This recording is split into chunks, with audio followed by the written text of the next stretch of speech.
You have been asking God the wrong question. Not the wrong words, the wrong question. Every night you have been asking him when. When will the phone ring? When will the door open? When will the money come? When will the marriage heal? When will this season finally break? And heaven has been silent on the when, because heaven is not answering the when. Heaven is answering the what. What is he building? That is the question you have not asked, and that is why the answer has not come.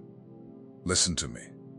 I need you to hear this before you scroll away, before you go back to refreshing your inbox, before you check your bank account one more time, hoping the number changed. Your situation has not moved because God is not finished with what he is making inside of it. And what he is making is not the thing you asked for. It is bigger. It is heavier. It is going to require a version of you that does not exist yet. That is the shock. That is the thing nobody told you. You thought the delay was punishment. You thought the silence was rejection. You have been sitting in the same circumstances for months, maybe years, watching people around you get promoted, get married, get healed, get released, and you have been quietly building a case against yourself. Maybe I sinned too much. Maybe I asked wrong. Maybe he forgot. Maybe I am just not one of the ones he answers. Let me tell you what is actually happening. You are being loaded. There is a difference between a delay and a load. A delay is empty time. A load is time filled with weight you cannot see. And the reason you feel exhausted in a season where nothing is visibly happening is because something is happening. Something is being poured into you, slowly, quietly, drop by drop. And your soul is straining under the weight of a cargo you have not been told about yet. The Israelites walked in circles for 40 years. 40. And here is the part people rush past. It was an 11-day journey. 11 days. The distance from Egypt to the Promised Land was less than 2 weeks on foot. God stretched 11 days into 4 decades, and he did it on purpose, and he said so plainly. He led them the long way so they would not turn back when they saw war. Read that again. He was protecting them from a battle they were not yet built to survive. The long road was not a punishment. The long road was armor. Every day in that wilderness was a day of construction. Manna in the morning was not just food, it was a daily lesson in dependence. The cloud by day, the fire by night, the water from the rock, the sandals that never wore out, all of it was training. He was not keeping them from the land. He was making them into people who could hold the land. Because here is what nobody wants to admit. You can inherit a promise and lose it in 6 months if you are not the person the promise requires. How many people have you watched receive exactly what they prayed for and then destroy it? The money came and it burned them. The marriage came and they were not healed enough to carry it.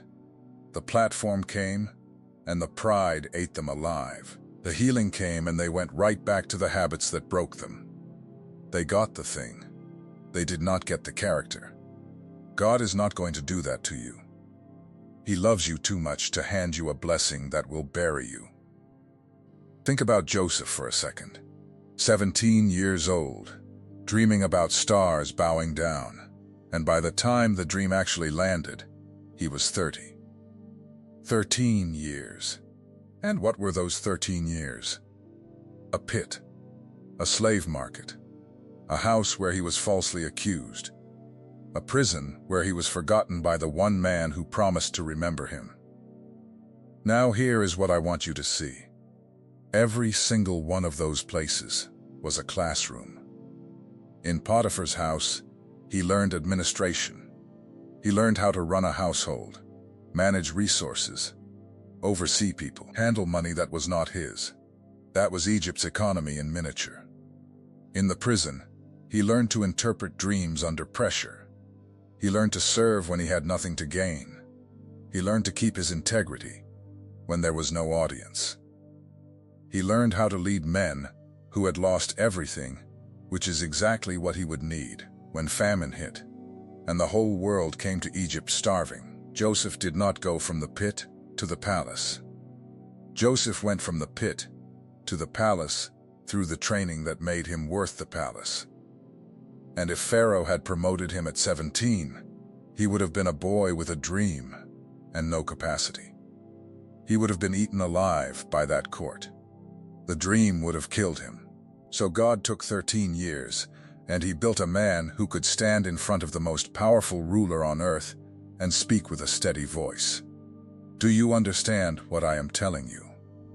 The situation has not changed because you are still in the building.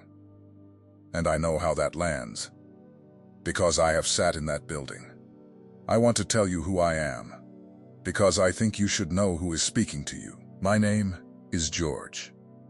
I have spent years walking alongside people who felt the same thing you are feeling right now, that strange, aching sense of being called to something and simultaneously stuck in something. I have sat with the woman who prayed for 11 years for a child. I have sat with the man who watched his business collapse 2 weeks before the contract came through. I have sat in my own kitchen at 2 in the morning with the lights off, asking God the same question you have been asking, and getting the same silence you have been getting. And I learned something in that silence. God is not withholding. God is depositing. There is a difference, and it is everything. Withholding is subtraction. It is God saying no. Depositing is addition. It is God saying not yet, because there is more to put in. And the reason you cannot feel it is because deposits are silent. Nobody feels their bones getting stronger. Nobody feels their character forming. You feel the pressure, but you do not feel the thing the pressure is producing. That is the cruelty of the process. The strengthening feels identical to the breaking. From the inside, they are indistinguishable, which is why so many people quit 3 feet from the gold. Let me tell you what the pressure is actually doing. Every time you chose faithfulness in a season where nobody was clapping, that went somewhere. Every time you got up and prayed after another week of nothing, that went somewhere. Every time you forgave the person who did not apologize. Every time you kept your word when breaking it would have been easier. Every time you refused to manipulate the outcome, even though you knew how to, every single one of those things went somewhere. You were making deposits. You did not know it. You thought you were just surviving. But heaven was keeping a ledger. And the ledger is not empty. Here is the shock I promised you at the beginning. What God is preparing is not the answer to your prayer. It is the answer to a prayer you have not learned how to pray yet. You asked for a job. He is preparing a mission. You asked for relief. He is preparing a testimony. You asked for the door to open. He is preparing you to walk through it and never come back the same, and to bring other people through behind you. You have been praying like a survivor. God has been answering like a father who sees a leader in the room. Look at Moses. 40 years in Pharaoh's palace, learning the language, the politics, the architecture of power. 40 years in the desert learning silence, sheep, wind, and the patience of a shepherd. 80 years of formation before a single bush caught fire. And when God finally spoke, Moses argued. He said, "Who am I?" He said, "I am slow of speech." He said, "Send somebody else." Do you know why? Because 80 years of preparation had stripped him of the arrogance that would have made him a tyrant. The 40-year-old Moses killed a man in anger and buried him in the sand. The 80-year-old Moses stood in front of the most powerful empire on earth and did not lift a hand. He raised a staff. Same man, different container. God spent 80 years making a container that could hold the Red Sea. So what is he making you into? I want you to sit with that, because I think you have been so focused on the thing you want that you have never once asked, what he is doing to you. And he is doing something to you. You are more discerning than you were 2 years ago. You see through people faster. You have less tolerance for performance and more hunger for what is real. You have stopped chasing rooms you used to beg to be in. You have gotten quieter. Some of the friendships fell away and you did not fight to keep them, and you were surprised by how little it hurt. That is not depression. That is refinement. You have been sanded down. And sanding hurts, but sanding is what happens before something gets sealed and set out in the light. Now hear me on this, because this is where people get it wrong. The waiting is not passive. God is not asking you to sit in a chair and stare at the ceiling until the sky opens. The waiting is active. The waiting is where you build. Noah built for 100 years. 100 years of hammering in a climate that had never seen rain. 100 years of neighbors laughing. 100 years of his own sons wondering if their father had lost his mind. And every single board he laid was an act of faith in something he had never witnessed. He did not wait for the flood to start building. He built, and the flood came. What are you supposed to be building right now? Because there is something. There is always something. And the enemy's favorite trick is to convince you that because the big thing has not arrived, the small things do not matter. So you stop showing up. You stop praying. You stop preparing. You let the discipline slide, because what is the point? Nothing is happening anyway. And that is exactly how a chosen life gets forfeited. Not through some dramatic fall, through slow abandonment, through quietly deciding that the preparation was pointless because the promise was late. David was anointed king as a teenager and then went back to the sheep. Think about that. Samuel poured oil on his head in front of his whole family, declared him king over Israel, and then David walked back out to the field and fed the animals. For years, he was a king with a shepherd's staff. He was a king running errands for his brothers. He was a king being hunted through caves by the man he was supposed to replace. But he never stopped playing the harp. He never stopped writing. He never stopped killing lions and bears when nobody was looking. And when Goliath showed up, David was not scared, because he had already fought that battle in private 100 times, with no audience and no applause. The giant was not his first fight. The giant was his first public fight. Everything you are doing in the dark right now is preparation for something that will happen in the light. And when it happens, people will call it luck. They will call it a breakthrough. They will say, you came out of nowhere. You did not come out of nowhere. You came out of the wilderness. And you brought the wilderness with you as strength. There are messages that pass through your eyes, and there are messages that pass through your spirit. If something in you recognized itself while watching, don't dismiss it. That is the Spirit confirming what was already written. The secret protocol carries 7 keys that unveil what heaven deposited in you. Before you ever arrive, things no one around you has ever been able to name. It comes with the full audiobook for your moments of prayer, silence, and encounter with God.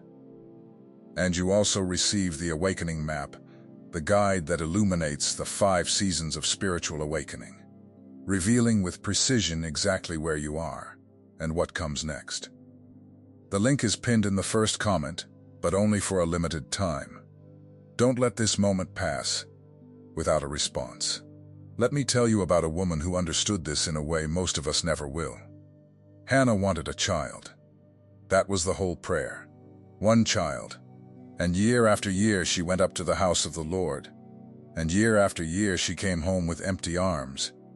And there was another woman in that house who had children, and who never let Hannah forget it.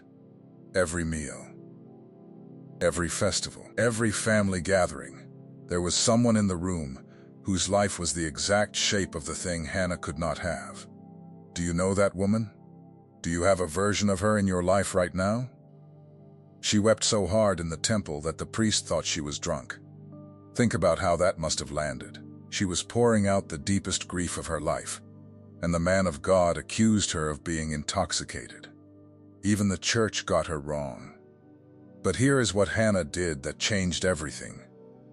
She stopped asking for the child and started making a vow about the child. She said, "If you give him to me, I will give him back to you all the days of his life." And in that moment, the prayer stopped being about her ache and started being about his purpose. She was not asking for a baby anymore. She was volunteering to raise a prophet. And God opened her womb. But understand, the timing Israel was in one of the darkest stretches in its history. The word of the Lord was rare. There were no visions. The priesthood was corrupt. Eli's own sons were treating the offerings of God like a private buffet. And the nation was drifting with nobody to call it back. God did not need a child. God needed a voice. And he waited until he found a woman whose barrenness had made her willing to give the child away before the child ever drew breath. Her delay was not a closed womb. Her delay was a nation waiting for a prophet, and God was searching for a mother who would not clutch him. What if your delay is not about you at all? What if there is someone downstream of your obedience, a person, a family, a room full of people who have not met you yet, and God is taking his time? Because he is not just answering your prayer, he is answering theirs, through you. That changes how you wait. Now let me tell you the part that is going to be hard to hear. Some of what you are asking God to change is the very thing he is using. That coworker who makes your job miserable, you have prayed for them to be removed. He may be using them to teach you how to stay soft in a hard place. That financial pressure you keep asking him to lift, he may be using it to break a dependency in you that would have destroyed you at scale. That silence in your prayer life that terrifies you, he may be teaching you to walk by faith instead of by feeling. Because there is a season coming where the feelings will not be there, and you will still have to stand. I am not telling you God causes your suffering. I am telling you he wastes nothing. Every pit becomes a platform. Every prison becomes a preparation. Every desert becomes a place where he teaches you his name. And here is what breaks my heart about the chosen, because I have watched it happen too many times. They get so tired of the wilderness that they start looking for shortcuts. They take the relationship that is not from God, because at least it is warm. They take the job that pays, but kills the calling. They compromise in one small place to get a little relief, and the relief lasts a week, and now they are further from the promise than they were before. Esau sold his birthright for a bowl of soup because he was hungry in the moment. He did not lose his inheritance in a battle. He lost it at a dinner table. He lost it because he was tired, and it smelled good, and it was right there. Do not sell what God is building for a bowl of soup. I know you are hungry. I know the wilderness is long, and the manna gets old, and you would give anything to eat something that tastes like the life you used to have. But you are not going back. You are not built for back. The Israelites cried for Egypt, because at least in Egypt they knew what tomorrow looked like, even if tomorrow looked like slavery. Predictable bondage feels safer than unpredictable freedom. That is why the wilderness is necessary. It kills the part of you that wants to go back. Now let me speak to the thing that has been sitting in your chest this whole time. You are afraid you missed it. You are afraid the window closed, that you were too slow, or too weak, or too disobedient, or you said no when you should have said yes, and now God moved on and found someone else. Hear me. That is a lie, and it is a specific lie, and it is designed to make you stop building. Peter denied Jesus 3 times. 3. Out loud. to a servant girl, cursing, swearing he never knew him. And that was the man Jesus turned around and built the church on. The failure did not disqualify him. The failure emptied him of the self-confidence that would have made him useless. Before the denial, Peter said, "I will die for you." After the denial, Peter said, "You know that I love you." The first was a boast. The second was a surrender. God can work with the second. If you have failed, and you have, because we all have, that does not remove you from the plan. It removes you from the illusion that you were ever carrying the plan by your own strength. And that is a gift. A brutal, humiliating, absolutely necessary gift. Here is what I want you to understand about this exact moment in your life. The reason nothing is moving is not because God is absent. It is because you are standing in the narrowest part of the corridor. And corridors get narrow right before they open into rooms. Ask any woman who has given birth. The most intense part comes right before the crowning, not in the middle, at the end. Transition, that is what they call it, is when women say they cannot do it anymore, when they want to quit, when the body feels like it is tearing apart. And that is exactly the moment the child arrives. The pressure is not the sign that it is failing. The pressure is the sign that it is close. I do not know how long you have been in this. I do not know if it has been 8 months or 8 years. But I know this: you would not still be here if you were not carrying something. People who are carrying nothing do not get this tired. The exhaustion is evidence. The pressure is evidence. The fact that you clicked on this video, that something in you leaned forward when I started talking, that a part of you recognized itself in what I am saying, that is evidence. Something is in you. And heaven is not going to let it die in the dark. But you have to stop asking when. Start asking what. What are you building, Lord? What are you forming in me? What do I need to become in order to hold what you are preparing? What am I supposed to be doing today, in this season, with these limitations, in this exact wilderness you have placed me in? Because when you ask that question, everything changes. The waiting stops being a prison and becomes a workshop. The silence stops being rejection and becomes instruction. And you stop being a victim of your circumstances and become a student of them. There is a moment in the life of every chosen person where the wilderness stops being something that is happening to them and starts being something that is happening for them. And that moment is not marked by a change in the circumstances. It is marked by a change in the eyes.